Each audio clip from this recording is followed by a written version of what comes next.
ഞാൻ ഇന്ന് ഈന്തപ്പഴം വെച്ചിട്ട് ഒരു അച്ചാർ ഉണ്ടാക്കുവാണ്. അതിനായിട്ട് ഒരു 1/4 കിലോ ഈന്തപ്പഴം വെച്ചിട്ടാണ് ഉണ്ടാക്കുന്നത് കേട്ടോ.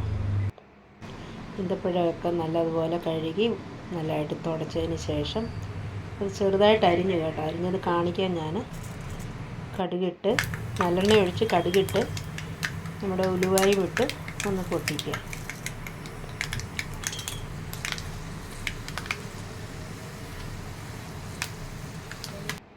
അത് കഴിഞ്ഞ് നമ്മുടെ ഇഞ്ചി, പച്ചമുളക്, വെളുത്തുള്ളി ഇത് 3 കൂടെ ഇട്ട് ഒന്ന് വഴറ്റി എടുക്കും.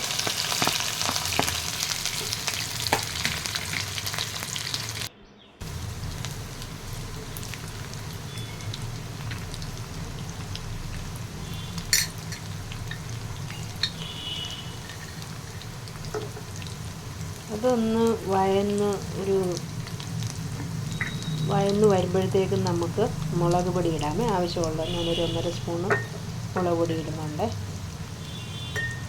മുളക് പൊടി ഇടണം. അതിൻ്റെ കൂട്ടത്തിൽ നമുക്ക് ഇച്ചിരി മഞ്ഞൾ പൊടി ഇടാം.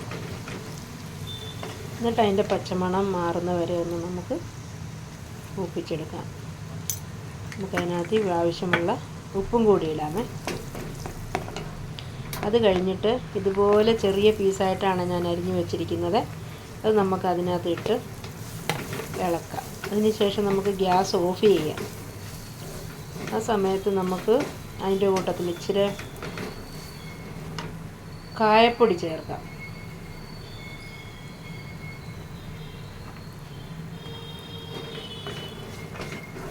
അത് കഴിഞ്ഞ് ഇളക്കി നമുക്കൊരു